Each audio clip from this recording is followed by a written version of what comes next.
Après une tentative d'évasion spectaculaire de la maison centrale de Conakry très tôt dans la matinée du samedi 4 novembre, Moussa Dadis Camara est de retour en prison. La télévision nationale a d'ailleurs diffusé les premières images de Moussa Dadis Camara, des colonels Moussa Tchekboro Camara et Blaise Ngoumou.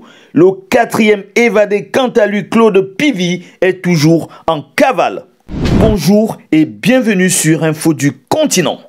Moussa Dadis Camara est de retour au point de départ. L'ancien président évadé de prison grâce à l'intervention d'un commando a été arrêté et remis derrière les barreaux en fin de journée. Nous faisons le point avec Alphonse Charles-Wright, ministre guinéen de la Justice. Monsieur le ministre, quelles sont les dernières nouvelles au jour d'aujourd'hui?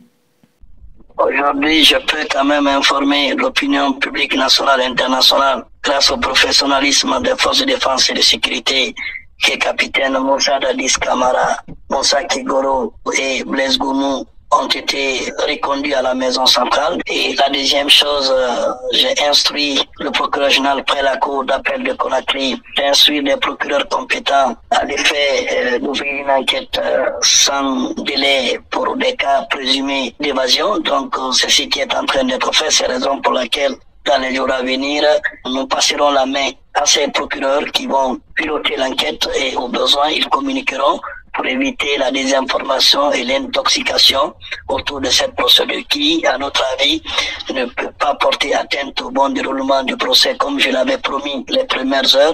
J'ai dit qu'ils seront recherchés et retrouvés. Je crois que j'avais la ferme conviction du professionnalisme de nos agents et qu'aujourd'hui, il n'y a pas pris dans la demeure. Nous continuerons à œuvrer à ce que Claude Pivy soit retrouvé. De la même façon que les autres ont été retrouvés, il n'y a pas possibilité en tout cas de sortir du pays. Ça, les dispositions sont prises. Mais ce qui est quand même rassurant aujourd'hui, c'est que capitaine Moussa Dadis Camara et M. Kigoro et Blaise Ngoumou, ils sont à la maison centrale et le procès va continuer de manière très sereine.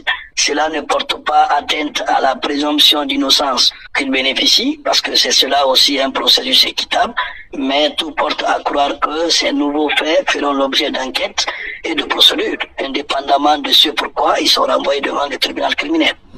Quelles sont les mesures prises par le gouvernement guinéen pour rassurer la population?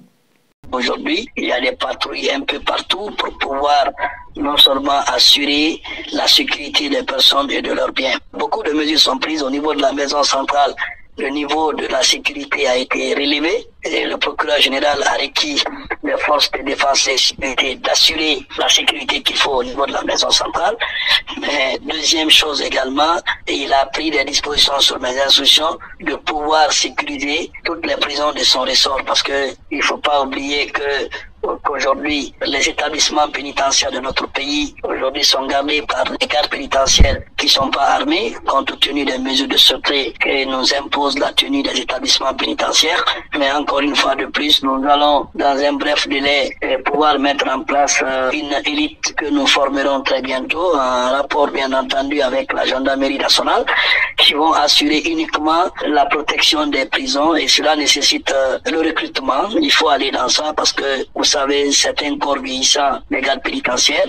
Il faut qu'au niveau des forces de défense et de sécurité, que les mesures aussi soient prises pour que la sécurité mixte, gendarmerie, police, l'armée puisse encore être renforcée. C'est ce qui a été fait jusque-là. Donc, dans l'ensemble, nous pouvons dire à la population d'avoir la retenue et que les événements de ce genre viennent mesurer la capacité aussi de l'État à pouvoir les apporter la sécurité qu'il faut. Je crois que avec tout ce qui a été fait jusque-là, nous pouvons que féliciter les agents des forces de défense et de sécurité qui, vraiment, de manière professionnelle, ont pu ramener ces personnes mises en cause sains et saufs. Surtout, c'est extrêmement important parce que vouloir récupérer ces personnes-là dans la main d'un commando lourdement armé, c'était pas gagné d'avance qu'il n'y aura pas des cas de blessure ou non, mais aujourd'hui, on peut se féliciter de tout ça et que la justice désormais va faire son travail pour que toute la lumière soit faite autour de ces événements et que le peuple de Guinée, l'opinion publique nationale, de manière pas internationale,